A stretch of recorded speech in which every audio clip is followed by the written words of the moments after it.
그 자리가 빈 것은 선행을 안 했다는 이야기죠.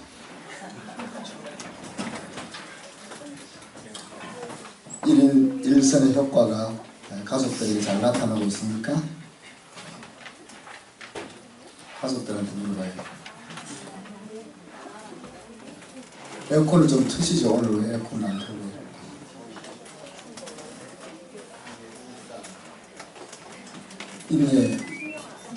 인내하시고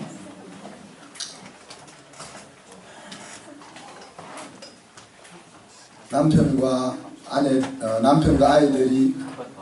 아이들이 얼굴에 생기가 좀 나고 있으니까 그걸 보면 되죠. 청민 집사님 생기가 안 나는 거 같고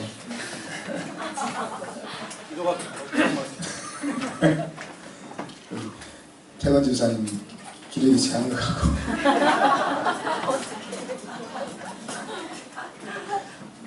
네, 우리 최명호 선생님은 생기가 좀 나시는 것 같은데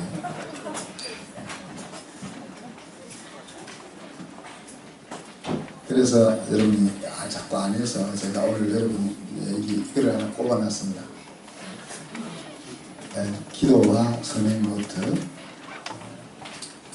일주일에 하나씩은 이렇게 접어서 주머니에 넣어도 되고 아니면 가지고 다니면서 연말에 한번 거둬보겠습니다. 그래서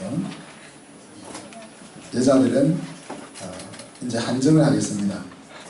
자기 남편에게 그리고 이제 우리 결혼 안 한 사람은 이제 친구들이나 또 부모님들이나 그죠? 그래서 일주일에 자기가 행한 가장 선한 행동을 여기에 적는 겁니다. 또 남자들은 우리가 거룩한 손을 들어 기도하자 그랬는데 한 주일에 자기가 행했던 가장 중요한 기도의 제목 하나씩을 적어 봅니다. 그래서 그렇게 해서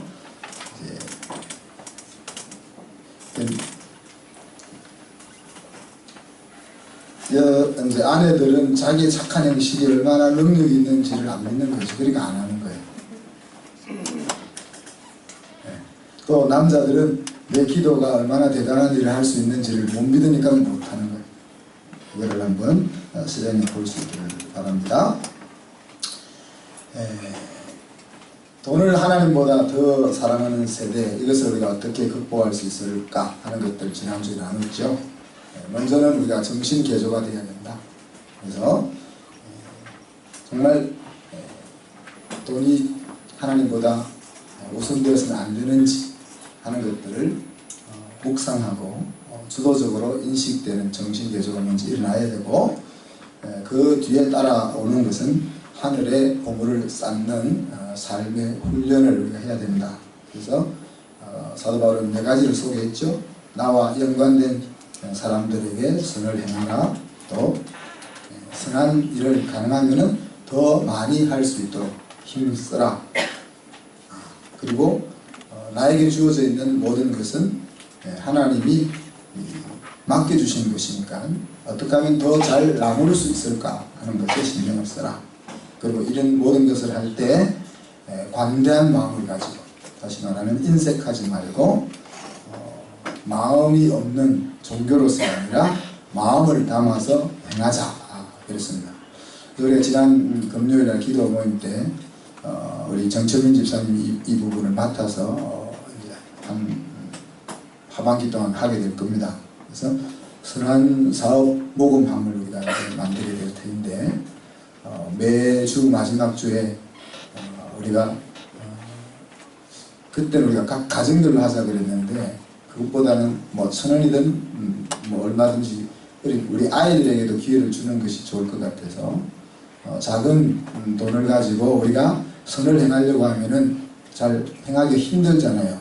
그래서 여러분들이 우리 어린 친구들도 다 포함해서 제가 이쁜 통을 만들어서 현관 입구에 둘 테니까 마지막 주까지 모아진 돈을 한꺼번에 다 모아서 마지막 주간에는 우리 성도들 가정에 뽑기를 할 겁니다. 뽑기를 해서 그 가정에 다 몰아주는 겁니다.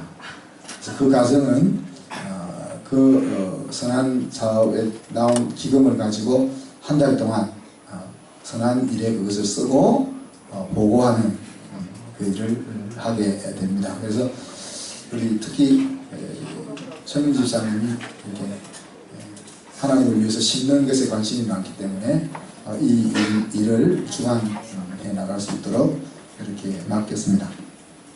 자, 오늘부터 한 달 동안은 우리가 디모데후서 말씀을 나누게 되는데, 참 디모데후서는 나누기가 거북한 말씀들입니다.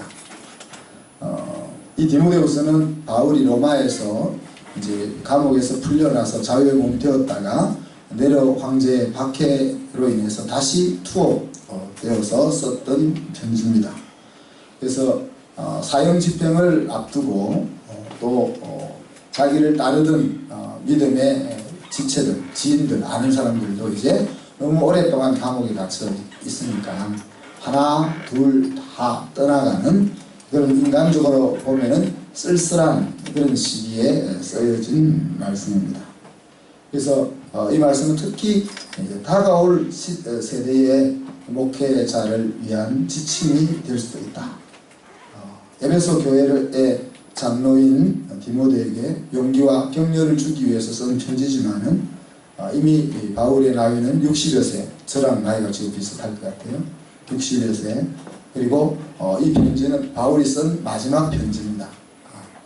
그렇기 때문에 이제 마지막으로 남기는 유언 같은 편지임과 동시에 특히 다가올 시대, 박해 시대를 맞이하면서 자기에게 임하고 있는 이 박해가 이제 믿음의 아들의 그 동네까지 가게 될 텐데 그때 어떻게 살아야 될 것인지 하는 것들을 주는 말씀이니까 사실 좀 받기가 버거운 말씀들입니다. 디모데 전서에서 바울이 했던 기도, 너희들은 높은 자를 위해서 기도하라 했던 거 기억나죠? 왜 높은 자를 위해서 기도하라 했습니까? 우리가 평안한 삶을 살기 위해서 우리 나라를 다스리는 자들을 위해서 우리가 기도해야 한다. 그렇게 이야기했습니다. 나라가 안정되지 못하면은 하나님의 복음이 전파되기가 쉽지 않고 또 복음을 따라서 성장해 가는 시기가 어렵게 주어지게 된다 하는 이야기입니다. 그런데 이제 디모데 후서에 와서는 이런 내용이 아니고 복음, 오늘 말씀의 제목처럼 복음과 함께 고난을 받으라 하는 내용이 됩니다. 그래서 어떻게 보면 우리 자녀 세대를 위한 말씀일 수가 있습니다. 그렇죠? 우리들은 뭐 이미 고난을 받아봤자 그래서 우리가 군대에 가 있는 사람들이 이렇게 거꾸로 묶어놔도 국방부 시계는 간다고 이야기하는 것처럼 이제 60을 바라보고 혹은 그 위에 있는 우리 세대는 뭐 어떤 일이 와도 잘 마무리 끝내도 아쉽지 않은 세대이지만은 이제 여기 저 뒤에 앉아있는 우리 청소년부 아이들은 그런 게 아니죠. 앞으로 지금까지 살아온 것보다 몇 곱을 더 살아야 되는데 그 시대에 대한 말씀입니다. 그래서 오늘 우리가 뭐 경제적으로 어렵다 그렇게 말은 하지만은 우리의 마음이 염려와 불안과 두려움 속에 물려있지는 않잖아요.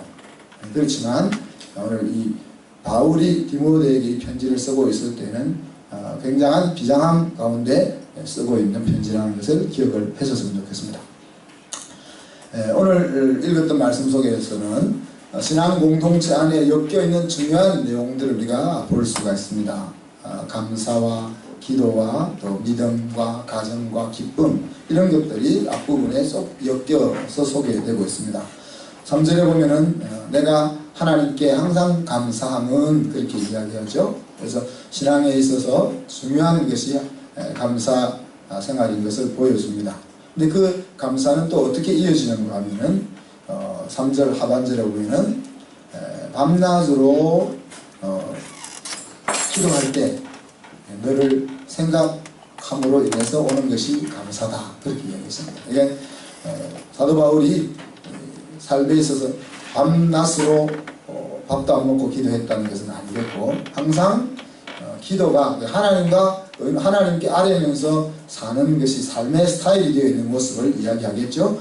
그렇게 이제 살아가는 과정 속에 항상 자기의 믿음의 자녀들을 떠올리게 되는 겁니다. 근데 기도 속에 믿음의 자녀를 떠올리면은 생각이 나는 것이 뭐라는 겁니까? 하나님께 감사한 것이다. 그래서 여러분 어떻습니까? 여러분의 엄마 아버지를 생각하면 감사가 나옵니까? 또 아니면 여러분의 자녀들을 생각하면 감사가 나옵니까? 아니면 열이 받습니까? 네. 근데 우리가 신앙적으로 우리가 추구해야 될 것은 우리가 항상 서로를 위해서 공동체에 엮여있는 사람들을 위해서 마음에 담겨있는 생각들이 있어야 되는데 그 생각이 떠오를 때 감사할 수 있는 그런 것들이 엮여서 있어야 된다는 거죠. 자, 그런데 왜 기도할 때 감사하게 되는 이유가 뭐라고 했습니까? 5절에 보면은 너의 신실한 믿음을 계속 상기하기 때문에 그렇다. 디모데가 어떤 삶을 살았는지 하는 것들을 자세히 우리 소개하고 있지 않지만은 디모데를 생각하고 디모데를 위해서 기도하면은 디모데의 신실한 믿음이 항상 이렇게 바울의 마음에 하나님을 향한 감사로 이어져 가게 했다 하는 겁니다. 그리고 그 믿음은 어떻게 연결되었습니까? 외할머니로부터 또 엄마로부터 이어져 온 그 믿음, 그렇게 이야기하면서 가정이라는 토양이 얼마나 중요한지 하는 것들을 보여줍니다.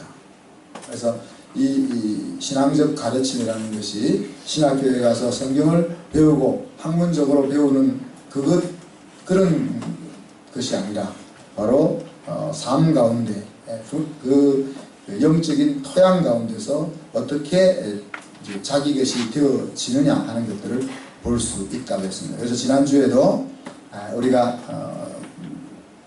졸업 예배 때 잠깐 이야기한 것처럼 옥토밭과 같은 토양, 그래서 우리의 삶이 열매를 맺을 수 있을 것 같은 그런 토양 속에서 우리가 자라고 우리의 자녀들이 자라게 하는 것이 얼마나 중요하냐 하는 것입니다. 이것이 우리가 공부를 한 자 더 가르치고 또 재주를 하나 더 키워나가는 것보다 훨씬 더 중요한 것이 우리 아이들이 자라는 그 토양이 그곳에 심겨져 있으면 멋있는 열매를 맺을 수 있는 그 토양 속에 있게 하는 것이 얼마나 중요한가 하는 것들을 우리가 보게 됩니다. 그리고 지난주에 설교 때도 이야기했죠. 나의 연약함, 나의 약함, 나의 아쉬움은 결국 나를 자라게 했던 토양에서부터 온 것이잖아요. 그렇죠? 근데 그 토양을 뒤집어 볼 수 있는 능력이 예수 그리스도의 복음에 있으니까 우리가 나는 돌짝밭 같은 토양에서 자랐으니까 우리 자녀들에게 또 돌짝밭 같은 토양을 물려줘야 되지는 이유는 없잖아요. 내가 돌짝밭 같은 곳에서 자랐더라도 나에게 복음이 임해서 그 돌짝밭을 기경해서 옥토로 만들어 우리 자녀들에게 그 토양을 물려줘야 되는 것이 우리의 사명인 줄 그렇게 생각하는 겁니다. 그리고 이제 이어져 나오는 것이 이제 4절 말씀에 보면은 내 눈물을 떠올리면서 너를 보고자 갈망한다. 그랬는데 왜 그렇게 보고 싶어 했느냐?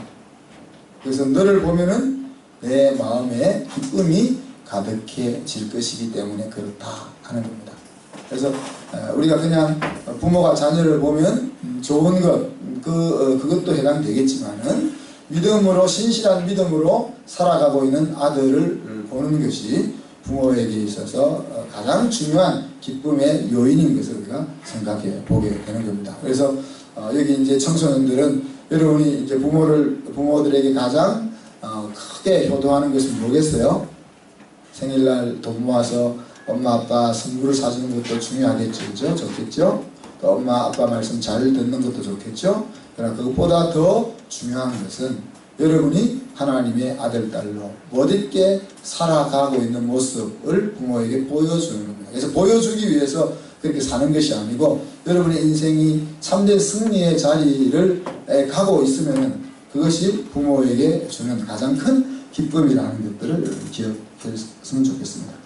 그래서 이런 것들이 우리 인생을 승리하게 만들고 우리 인생을 행복하게 만드는 중요한 인자들이라는 거예요. 그죠? 그래서 근데 이제 우리는 이런 것보다 이런 것을 사실 추구하지 않고 그죠? 다른 것을 추구하잖아요.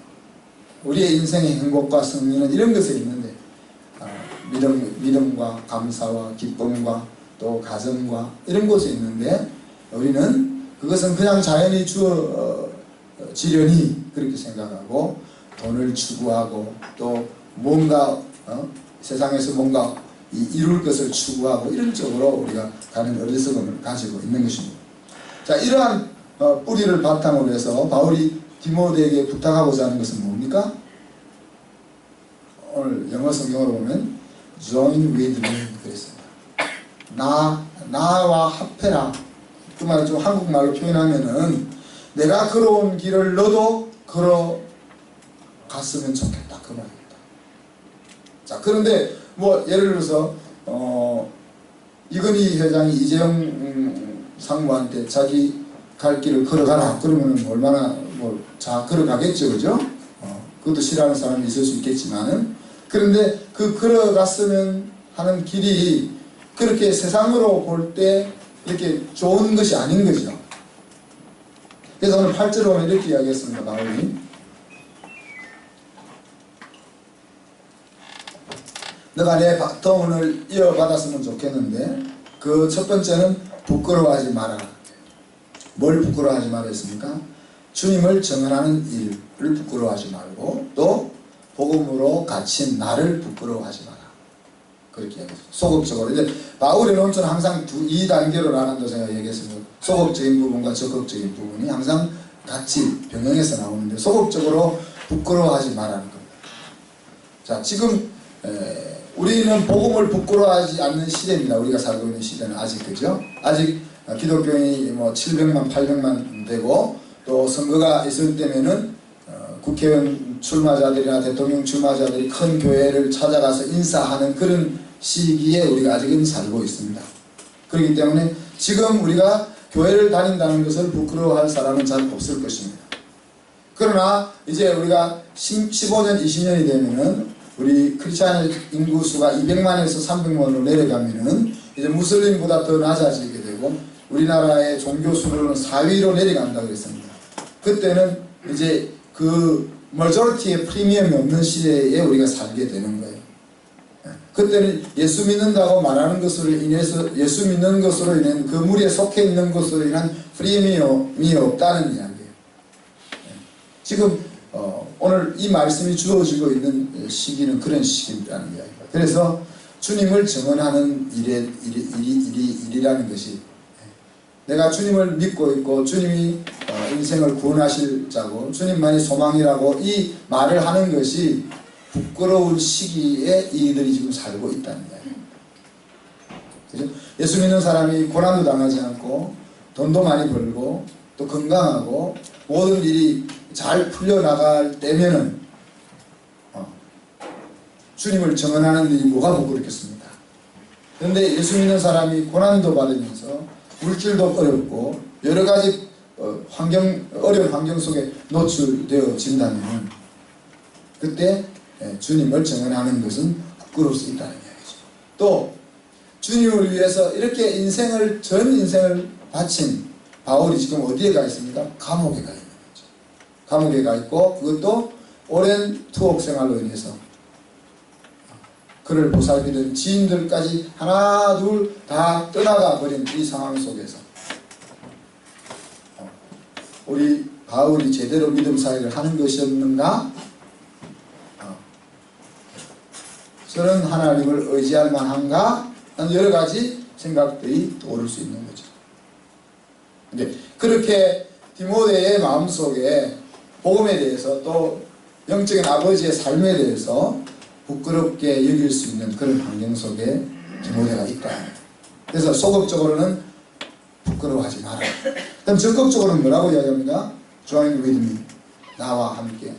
나와 함께라. 자, 나와 함께 하는데 앞에서도 이야기했지만은 좋은 일에 나와 함께 하라는 것이 아니고 뭐라고 했습니까? In suffering for the gospel. 복음을 위해서 고난받는 일에 함께 한 자리에 서라. 이렇게 이야기합니다. 네. 그러니까 복음으로 인해서 세상적으로 이익이 되는 시대가 아니고 복음으로 인해서 손해보는 시대에 접어들었는데 네가 그 자리에 함께 했으면 좋겠다. 그런 부탁인 거죠.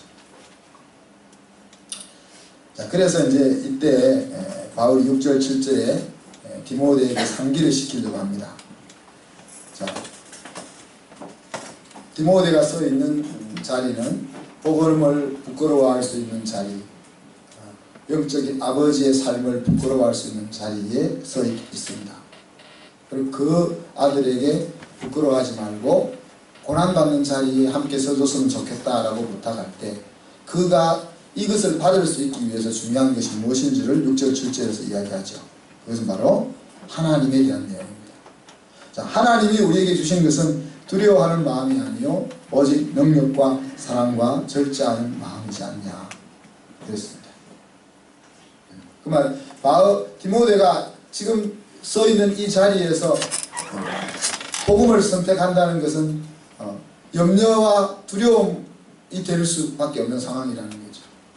근데 하나님은 너에게 이 세상에 일어날 여러 가지에 대해서 두려움을 주실 분이 아니다. 너는 그것을 넉넉히 이겨낼 수 있는 능력이 하나님에게서 주어지고 있고 또 하나님과 너 사이에 사랑의 고리가 연결되어 있을 뿐 아니라 너는 스스로 너를 훈련시켜서 필요한 사람의 자리에 갈 수 있는 그런 존재가 되게 하신 분이 하나님이라 하는 것을 상기시키고 있는 것입니다.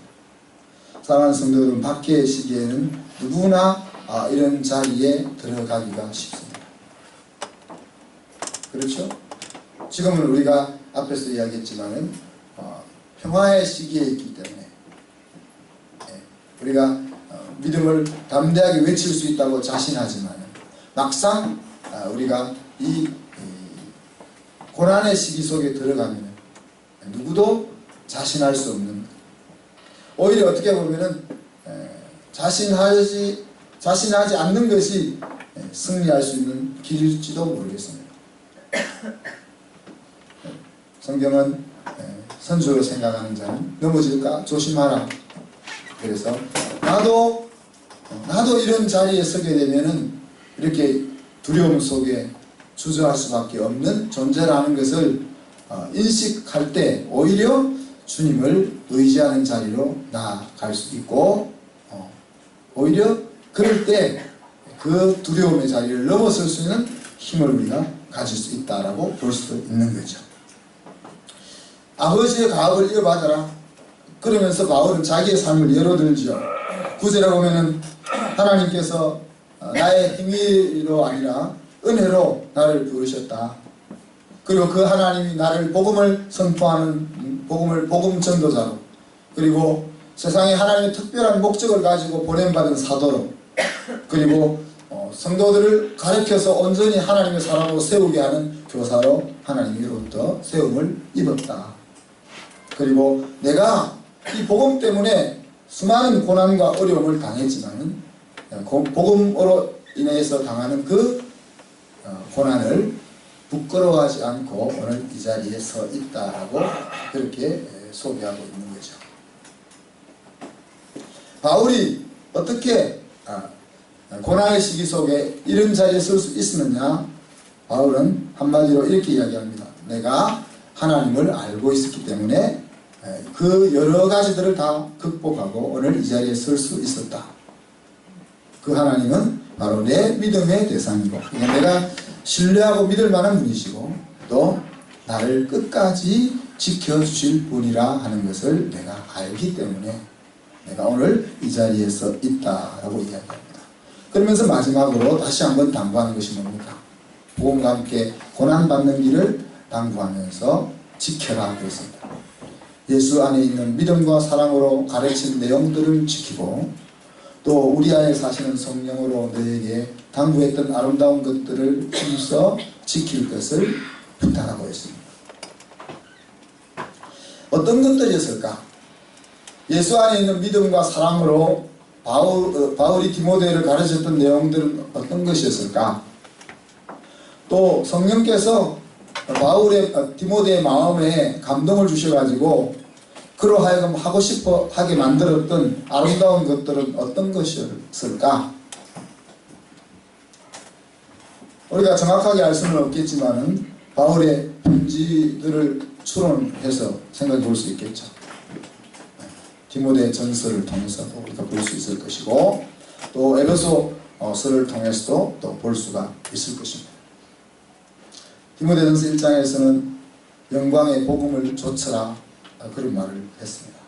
뭐 시간이 있으면 하나하나 다 살펴보겠지만, 여러분 우리가 다 살펴본다고 다 우리 것 되는 것도 아니고, 여러분 한번 생각해 보십시오. 디모데전서나 에베소서를 통해서 바울은 디모데에게 무엇을 가르쳤을까? 그리고 디모데의 마음에는 어떤 하나님을 위해서 어떤 삶을 살고 싶은 아름다운 마음이 들었을까 하는 것들을 생각해 볼 수 있겠죠. 그렇죠? 디모데전서 1장 18절에서는 믿음의 선한 싸움을 싸우라. 19절에서는 믿음과 착한 양심을 가져라. 2장 1절 2절에서는 모든 사람을 위해서 기도해라. 3장 1절에 가서는 선한 일을 사모하는 감독이 되라. 4장 5절에 가면은 말씀과 기도로 거룩하여 진다. 또 6절에서 성도들을 말씀으로 깨우쳐라. 7절에서 경건에 이르기를 연습해라. 또 10절에서 소망을 살아계신 하나님께 두라. 또 12절에서 믿음의 본이 되라. 또 15절에서 전심전력하여 너의 진보를 사람들에게 보이라. 또 6장 10절에서는 돈을 사랑치 말라. 또 6장 17절에서는 성도들 하여금 돈의 소망을 두지 않도록 가르치라. 18절에서 성도들로 선한 사업에 부하도록 이끌어주라. 이런 내용들이 이제 바울이 디모데에게 가르쳤던 내용이에요. 그리고 이제 다른 성경들, 디모데전서가 아닌 다른 성경들에서 바울이 가르쳤던 내용들을 한번 생각해 보면, 주는 것이 받는 것보다 복이 있다고 했습니다. 성령이 하나 되게 하신 것을 힘써 지켜라 그랬습니다. 주로 에베소서에서. 그리스도의 장성한 분량이 충만한 데까지 내가 자라가라. 또 하나님의 사랑을 입은 자녀로서 하나님을 본받는 자가 되라. 또 잠자는 자리에서 일어나라. 일어나서 그리스도의 빛을 비추임을 받아라 그랬습니다. 성령 충만함을 받으라 그랬고, 주 안에서 강건하여지라 그랬고, 하나님의 전신 갑주를 취하라 그랬습니다. 그리고 모든 염려를 하나님께 맡기라 그랬고, 항상 기뻐하라 그랬습니다. 뭐 이렇게 하려면 오늘 저녁까지 해야 되겠죠. 자, 그 디모데의 마음에는 어떤 내용이 떠올랐을까? 오늘 바울이 내가 너에게 믿음과 사랑으로 당부한 것들을 지켜라 그럴 때, 이 많은 내용들, 제가 다 열거는 안 했지만 더 많은 내용들, 그 내용들 가운데서 어떤 것들이 마음에 떠올랐을까? 그리고 떠오른 것 가운데 어떤 내용을 삶 속에 실천했을까? 어떻게 알겠어 우리가? 아버지가 당부하는 것과 아들이 실천하는 것은 별개의 문제입니다. 제가 아들을 키워보면서 뼈저리게 느낍니다. 그렇지만 그렇다고 안 할 것도 아니고, 아버지의 마음과 수고는 그대로 하나님께 연락되죠. 사실 아들이 아버지의 수고와 부탁을 받느냐 안 받느냐에 상관없이 사실 우리가 자녀를 위해서 수고하고 당부하고 기울였던 마음을 하나님이 받으실 것입니다. 그리고 아들은 그 아버지의 수고와 부탁과 마음을 받아서 자기 것으로 삼은 것만이 하나님께 연락이 되겠죠. 그래서 사도 바울은 심는 자가 따로 있고 수고하는 자가 따로 있고 거두는 자가 따로 있다, 그렇게 말합니다. 그래서 디모데가 바울이 이 말씀을 할 때 어떤 것이 떠올랐고 하는 것이 중요한 것이 아니라, 또 어떤 것을 실천했고 하는 것이 우리에게 중요한 것이 아니라, 우리는 이 박해의 시대를 맞이하는 이 시점에서 어떻게 살 것이고, 또 우리의 자녀들을 어떻게 훈련시켜서 그 시기를 준비하게 할 거냐 하는 거예요. 나의 일에 함께하라. 그것도 그 나의 일이라는 것은 복음과 함께 고난을 받는 일이었습니다. 그 말을 할 때 바울의 마음은 어떤 마음이었을까? 그리고 그 말을 듣는 디모데는 어떤 느낌이었을까? 사실은 고난과 복음과 함께 고난을 받는 내가 걸어갔던 이 길에 너도 같이 왔으면 좋겠다 하는 이 초청은 어떻게 보면 큰 축복의 부름이죠. 우리는 평안의 시기를 지나 혼돈의 시대로 들어가고 있는 어간에 서 있다고 했습니다. 평안의 시기에는 믿음과 믿음에 따르는 삶이 함께 다루어질 수 있는 시기입니다. 세상적으로 이야기하면 생존과 문화가 함께 나누어질 수 있는 시기입니다. 우리가 70년대는 먹고 살기에 바빴기 때문에 사실 먹는 것만 해결되면 더 이상 부족한 게 없는 거죠. 그죠? 그래서 젊은 처녀들은 부잣집에 가서 밥만 먹여주면은 그 집에서 식모의 노릇을 하는 거예요. 그리고 시집 갈 때 나이가 되면은 주인이 이제 조금 마련해서 시집을 보내주는. 요즘 같으면은 밥만 먹여줄 테니까 우리 집에 와서 허드렛 일을 하면서 좀 도와줘. 그러면은 욕 먹겠죠? 이 고난의 시기에는 생존이 문제가 되는 겁니다. 그래서 그 생존이 해결되고 나면 그 다음에 문화라는 것이 따라옵니다. 그래서 삶의 질을 이야기하는 거죠. 중국이나 북한에 가가지고 유기농 이야기할 필요가 있겠습니까? 먹고 살 게 없는데 유기농을 이야기할 수가 있겠냐고요. 근데 먹고 살 것이 충족해지고 그 다음에는 유기농을 이야기하는 거죠. 아직도 우리가 살고 있는 시기는 평안의 시기입니다. 그래서 예수 그리스도를 향한 믿음뿐만이 아니라 그 믿음을 따라 하나님의 아들로 얼마나 멋있고 세상에 선한 영향이 미치는 삶이 무엇인지 하는 것들까지를 나눌 수 있고 그것을 위해서 살아갈 수 있는 시기입니다. 그러나 이제 혼돈의 시기가 오면 그때는 생존의 시기라는 겁니다. 요한계시록에 나오는 것처럼 그때는 생존의 시기인 거예요. 내 신앙이 예수 그리스도를 얼마나 예수님의 성품을 얼마나 닮아가며 선한 영향력을 얼마나 미치며 남편을 위해서 얼마나 착한 일을 하고 그런 걸 논할 수 있는 시기가 아닌 거죠. 그냥 예수가 그리스도라는 그 하나만 붙잡고 살아갈 수 있는 생존의 시기가 도래한다는 이야기입니다. 이것은 우리가 기후일 수도 있겠죠. 그렇지만 마치 재난의 시대를 대비해서 우리가 소방훈련도 하고 지진 대피훈련도 하는 것처럼 단단히 우리 자녀들을 훈련시켜 놓을 필요가 있습니다. 이제 베리칩이 벌써 의학적으로는 다 끝났어요. 연구가 끝났어요. 그래서 이제 의료적인 차원에서 보면은 우리 목 뒤나 어디 생체에 칩을 하나 심어 놓으면은 굉장히 싸게 의료 혜택을 받을 수가 있습니다. 우리 아들이 지난주 병원에 가서 치료 종합검사를 받았는데 120만 원이 들었거든요. 근데 지금은 이제 칩이 하나 심기면은 그 사람의 생체적인 모든 것들이 그 칩을 통해서 전송이 되니까 간이 어디가 나쁘고 심장이 어디 문제가 있는 것들이 그래서 아주 저렴한 비용으로 건강을 유지해낼 수 있는 시대가 올 수 있다는 이야기입니다. 그러나 이제 그것을 통해서 심지어 우리 뇌를 조정할 수도 있다는 이야기죠. 뭐 이야기가 쓸데없는 곳을. 네. 자, 그래서 이것이 우리가 666이냐 아니냐 그런 것들을 논할 필요는 없고, 만약에 그런 시기가 온다면은 우리 아이들을 어떻게 그와 같은 일을 어떻게 대처하게 할 거냐 하는 것들을 지금 준비시켜 놓지 않으면은 그때 가면 대세대로 가지 않겠냐 하는 거예요. 대세대로 가지 않겠냐. 요한계시록 같은 시기가 오면은 성령께서 우리에게 은혜를 주셔서 넉넉히 그 위기를 믿음으로 감당해낼 겁니다. 우리가. 그렇지만 그것을 지금 알고 있다면 그런 시기에 어떻게 내가 믿음을 지킬 것인지 하는 것들을 다시 한번 내 믿음을 다지며 준비해야 되지 않겠냐 하는 이야기. 근데 이때 가장 중요한 것은 오늘 바울이 디모데에게 내가 갔던 길을 너도 조인해 이렇게 이야기하면서 언급했던 내용이 무엇이었습니까? 하나님.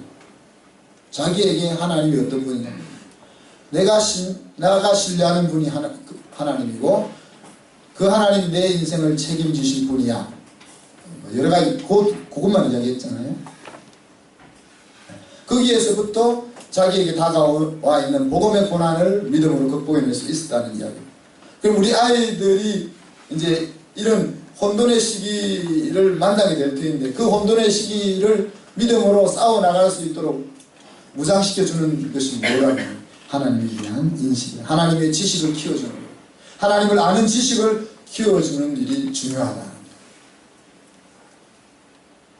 디모데전서 1장에서는 사도 바울이 뭐라고 했습니까? 디모데에게 나를 능하게 하신 하나님 그랬습니다. 나를 충성되이 여겨 직분을 주신 하나님.